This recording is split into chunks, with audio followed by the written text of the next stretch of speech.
Hello दोस्तों, Luna academy में आपका बहुत स्वागत है। तो आज हम एक्सरसाइज 3.4 करने वाले हैं क्लास 8 की एनसीईआरटी की।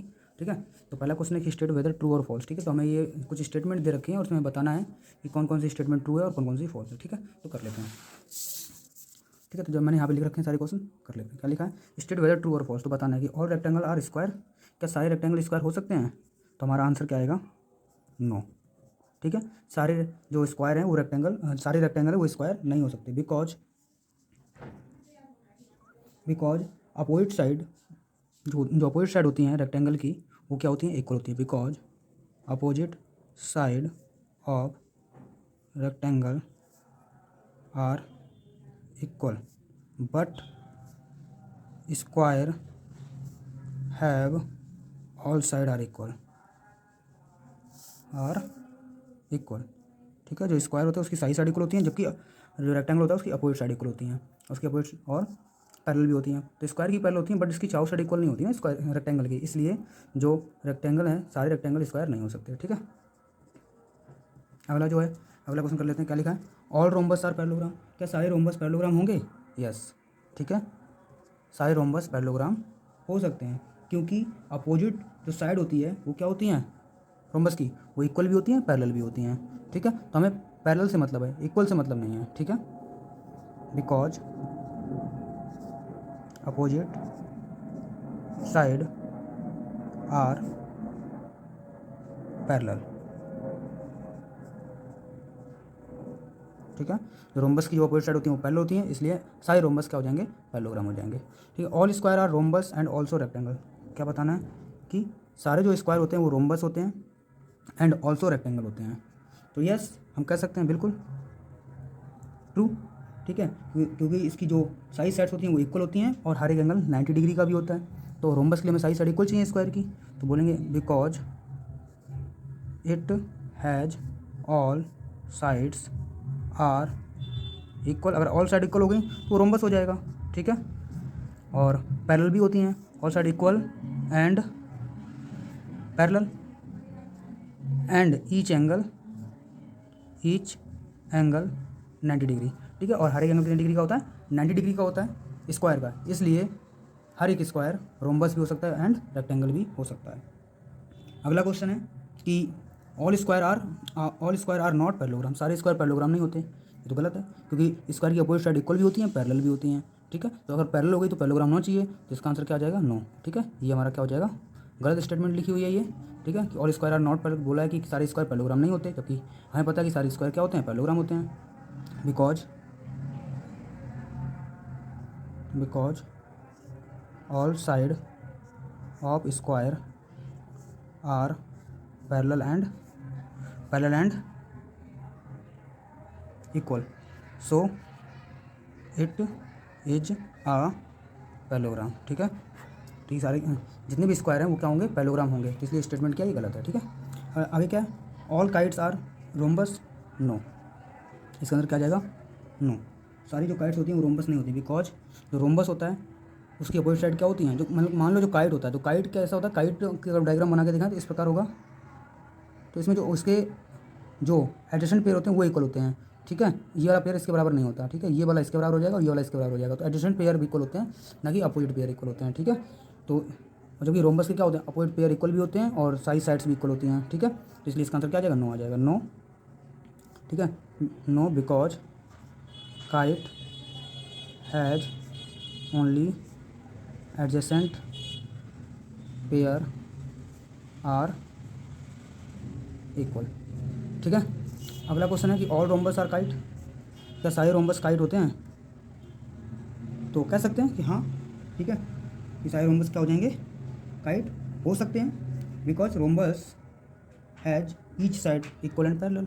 ठीक है, तो आंसर आ जाएगा yes, because rhombus has each side equal and parallel. तो हमने ऐसे ही लिख दिया, बट पैरेलल का तो हमें केस लेना ही नहीं है, क्योंकि हमें यहाँ बोला सिर्फ काइड के लिए। तो काइड के लिए अगर रोम्बस लेंगे तो हमें रोम्बस की क्या प्रॉपर्टी होती है, सारी साइड्स क्या होती हैं, इक्वल होती हैं, ठीक है। और हमें चाहिए कि जबकि हमें पता है कि जो काइट है उसकी एडजेंट साइड होती है, तो हमें तो ये साइड मिल गई ना, हमें इनसे क्या मतलब है, तो अपोजिट हो या ना हो, बट हमारी तो इसमें तो सारी साइड इक्वल है, ये भी इसके बराबर है, ये इसके बराबर, ये इसके बराबर है, तो ये दोनों भी तो बराबर ही है, तो इसलिए हमें एडजेंट साइड तो मिल ही रही है, इसलिए हमारा आंसर क्या हो जाएगा, यस हो जाएगा। ऑल पैरेललोग्राम, अगला क्वेश्चन है, ऑल पैरेललोग्राम आर ट्रेपेजियम, क्या सारे पैरेललोग्राम ट्रेपेजियम होते हैं, ये भी हो जाएगा यस, कहने का मतलब ट्रू, ठीक है। बट मैं यस लिख रहा हूँ, यस नो में आंसर दे रहा हूँ, बट यहाँ ट्रू और फॉल्स बताओ, फॉल्स का नो हो जाएगा और ट्रू का लिए यस हो जाएगा, तो यस, ठीक है।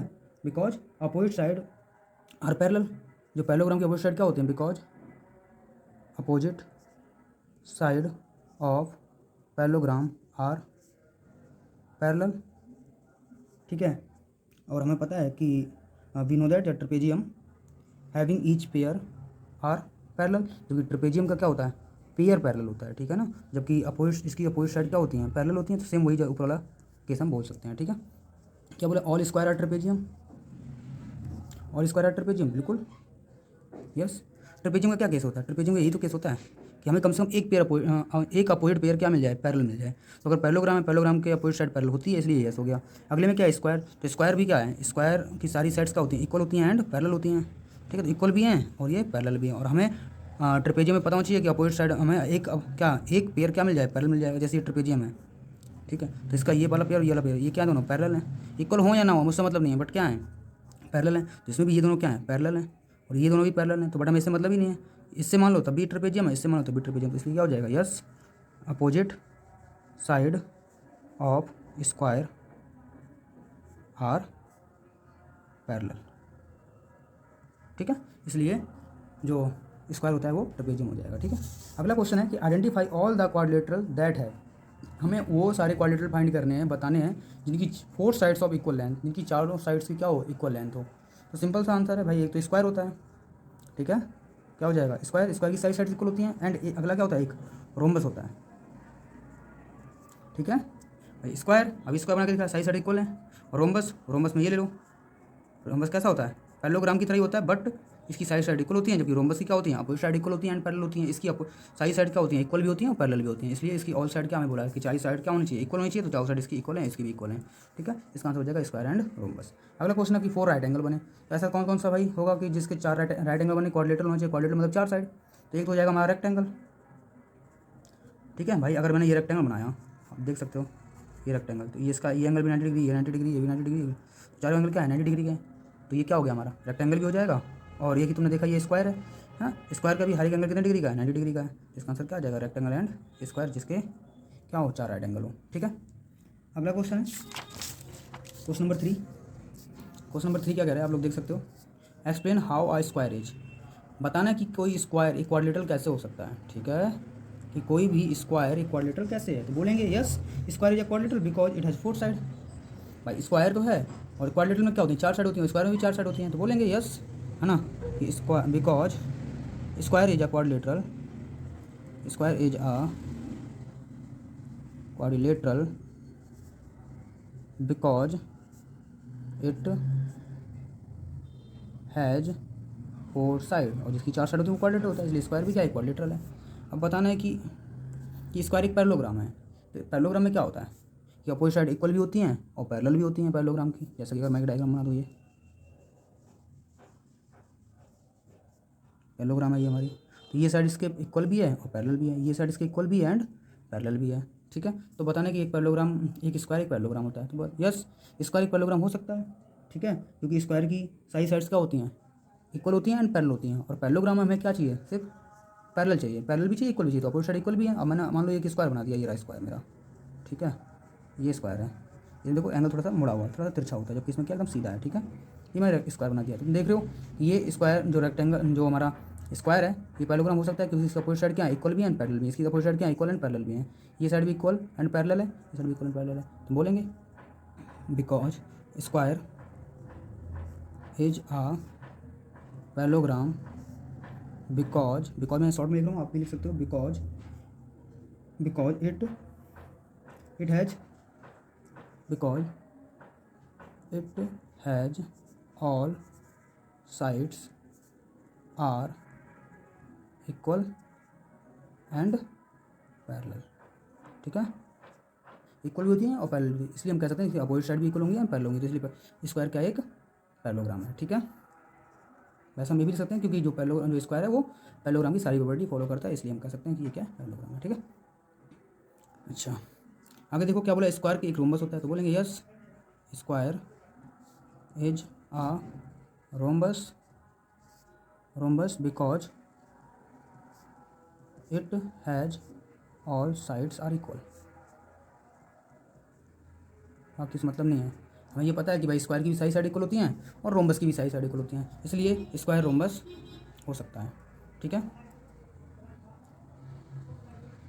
अगला ठीक है, वो पैरेलल वाला भी केस कह सकते हैं इसमें कि जो स्क्वायर है उसकी ऑल साइड्स इक्वल भी होती हैं एंड पैरेलल भी होती हैं। ठीक है, तो जैसे कि पैरेलल, जैसे कि हमारा रोम्बस में भी तो ऐसे ही होता है भाई, अगर मैंने ये रोम्बस बना दिया तो रोम्बस थोड़ा सा तिरछा होता है, बट इसकी अपोजिट साइड क्या, साइड क्या होती है, इक्वल भी होती है एंड पैरेलल भी होती है। ऐसे इसकी अपोजिट साइड क्या है, इसकी साइड क्या है, इक्वल है और एक दूसरे के पैरेलल भी है। ठीक है, तो वही केस है। अगला क्वेश्चन है कि क्या कोई स्क्वायर एक रेक्टेंगल हो सकता है, तो बिल्कुल हो सकता है। अगर मैं ये रहा स्क्वायर और ये रहा रेक्टेंगल, ठीक है, कैसे होगा, तो देखो ऐसे होगा कि इसका भी एक एंगल, इसका 90 एंगल डिग्री है, इसका भी एंगल 90 डिग्री है, इसका भी एंगल 90 डिग्री, ये भी 90, जैसे इसके भी एंगल कितने होते हैं, 90 डिग्री होते हैं। तो बोलेंगे भाई स्क्वायर के और रेक्टेंगल दोनों के एंगल 90 डिग्री होते हैं, क्या बोलेंगे एक स्क्वायर के 90 डिग्री एंगल होते हैं, इसलिए क्या होता है वो रेक्टेंगल हो सकता है। ठीक है, और ये साइड इसके इक्वल है, जैसे यहाँ भी ये साइड इसके इक्वल है, ये साइड इसके इक्वल है, ये साइड इसके इक्वल है, ये साइड इसके पैरेलल है, ये साइड भी इसके पैरेलल है, ये साइड इसके पैरेलल है, ये साइड इसके पैरेलल है।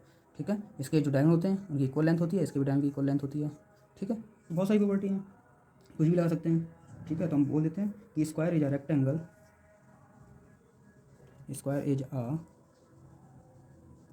Rectangle because its opposite side are equal, because its opposite side are equal and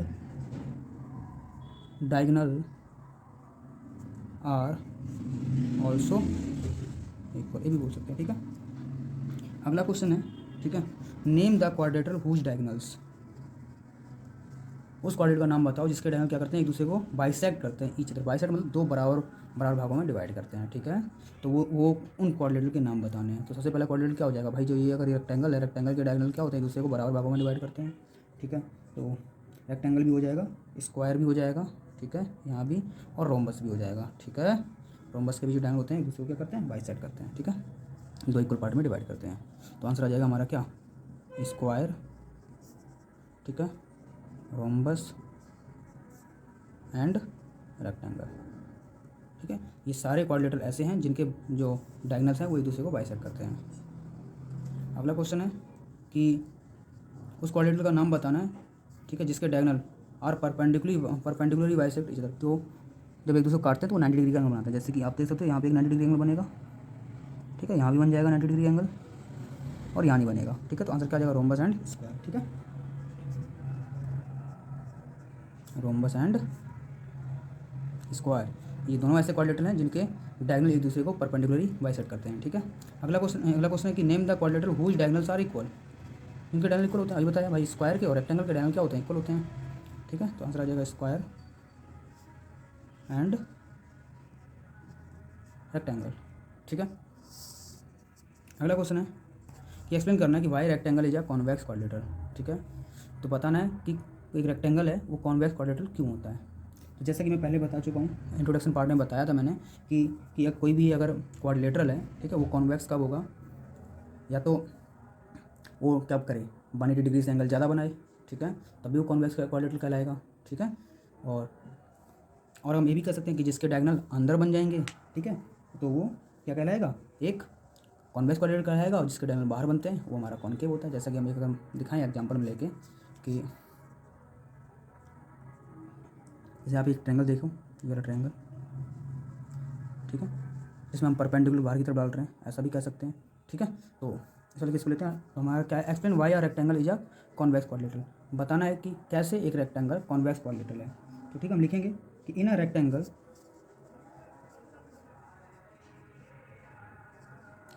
rectangle two diagonals, तो दोनों डायगोनल्स हैं, two diagonals that are lying in the interior of the rectangle, ठीक है। एक rectangle में जो दोनों डायगोनल्स हैं वो कहाँ लाई करते हैं, रेक्टेंगल के अंदर। जैसे कि ये डायग्राम बना के देखते हैं, ये और ये, ठीक है। तो यहाँ आप देख रहे हो ये वाला पार्ट और ये वाला पार्ट। जब भी इस प्रकार की चीज़ें बनती हैं तो ये वाला जो पार्ट है वो क्या कहलाएगा, कॉन्वेक्स। और यहाँ देखोगे ये और ये, तो ये वाला पार्ट क्या कहलाएगा, कॉन्वेक्स। क्योंकि अगर यहाँ ले तो ये अगर इतना ले, तो अगर ये सीधी लाइन है तो ये 90 डिग्री होना चाहिए, बट ये 90 डिग्री से भी ज़्यादा, मतलब 180 होना चाहिए, 180 से भी ज़्यादा है, ठीक है ना। जैसा कि और हम डायग्राम लेके दिखाएं तो इस प्रकार ये जो ये वाला जो पार्ट है आप देखो ये 180 है, बट ये 180 से ज़्यादा बड़ा हो गया तो ये हमारा कैसा हो गया, कॉन्वेक्स हो गया, ठीक है। ये भी कर सकते हैं, तो लिख देंगे देयरफॉर, है ना, therefore a rectangle is a convex collateral, rectangle is a convex quadrilateral, ठीक है। अब क्वेश्चन नंबर 6 है, जो कि मैंने लिखा नहीं है जानबूझ के, क्योंकि यहाँ पे जगह कम थी, ठीक है। यहाँ से पढ़ लेते हैं क्या लिखा हुआ है। A B C is a right angle triangle, A B C एक राइट एंगल ट्रायंगल बना लेते हैं कि ए बी सी एक right angle triangle, A B C right angle है तो 90 डिग्री बना दिया, ठीक है। A B C is a right angle triangle and O is the mid point of the side opposite to the right angle. Right angle के opposite में एक ओ है, एक पॉइंट है जो कि क्या है, मिड में है, इस वाली साइड के। तो मैंने मान लिया ये पॉइंट है, ये मिड पॉइंट है, ठीक है। आई क्या बोला, explain why O is the equi distance from O A B and C. Explain करना है कि जो पॉइंट ओ है वो ए से भी उतनी दूरी पे है जितनी दूरी पे सी पे है और उतनी दूरी पे बी पे है। तो मतलब कहना है, कहने का मतलब ये प्रूव करना होगा कि ए ओ बराबर ओ सी बराबर ओ बी, ये प्रूव करना होगा, ठीक है। तो कुछ हम कंस्ट्रक्शन करेंगे यहाँ पे, ठीक है। बोला गया है कि the dotted lines are drawn additionally to help you, ठीक है। तो कुछ एडिशन में हमें कुछ डॉटेड लाइन दे रखी है, ये डायग्राम दे रखा है, तो डायग्राम देख के ही बना देते हैं, ठीक है। तो डॉटेड लाइन की फॉर्म में दे रखा है, इसको हम ज्वाइन कर लेते हैं और ये पॉइंट आ जाएगा मेरा डी, ठीक है। इसमें कुछ एक डायगोनल डाल लेते हैं इस प्रकार, ठीक है। ये पॉइंट हो जाएगा हमारा, ठीक है। तो यहाँ से हमें क्या मिल जाएगा, ऐसा लिख लेते हैं कि draw a line A D, ठीक है। ए डी एक लाइन ड्रॉ की, ठीक है। एंड और क्या ड्रॉ किया, डी सी, ठीक है। सच दैट, जब मैंने ये लाइन ड्रॉ कर दी तो इसका मतलब क्या हुआ कि ए डी बी सी के बराबर हो गया। इस पर क्या करें कि ए डी बी सी के पैरेलल है, such that A D parallel B C and D C parallel A B, या फिर A B parallel D C. कह सकते हैं कि नहीं कह सकते हैं, ठीक है। कह सकते हैं कि जब मैंने ये लाइन ड्रॉ कर दी तो ए डी जो लाइन है वो बी सी के पैरेलल हो गई और जो ए बी है वो डी सी के पैरेलल हो गई, ठीक है। एंड ए बी कह सकते हैं कि जो ए डी है वो इक्वल भी है बी सी के, एंड जो ए बी है वो भी इक्वल है डी सी के, ठीक है। तो हम कहेंगे इसका मतलब A B C D is a rectangle. A B C D क्या होगा, एक रेक्टेंगल हो गया। एंड अपोजिट साइड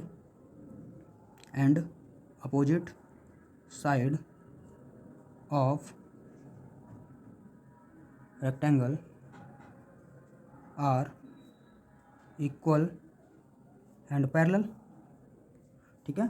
जो अपोजिट साइड है इसकी इक्वल भी है एंड पैरेलल भी, जो कि मैंने लिख दिया, इक्वल भी है और पैरेलल भी है, ठीक है। एंड और कर सकते हैं, and each angle is 90 degree. ये वाला एंगल 90 डिग्री हो जाएगा, ये भी 90 हो जाएगा, ये भी 90 हो जाएगा और ये 90 तो है ही, ठीक है। तो हम कह सकते हैं कि वी नो दैट, इसका मतलब, और हमें भी पता है, ठीक है, वी नो दैट, थोड़ी देर पहले बताया था मैंने, जिसके डायगोनल्स भी होते हैं वो क्या होते हैं, इक्वल होते हैं। वी नो दैट कि जो ए सी है वो क्या इक्वल हो जाएगा, बी सी के। जो डायगोनल है पैरेललोग्राम के, रेक्टेंगल के, ठीक है, रेक्टेंगल डायगोनल भी क्या होते हैं, इक्वल होते हैं। तो ए सी इक्वल टू क्या हो जाएगा, बी डी हो जाएगा। And diagonal of rectangle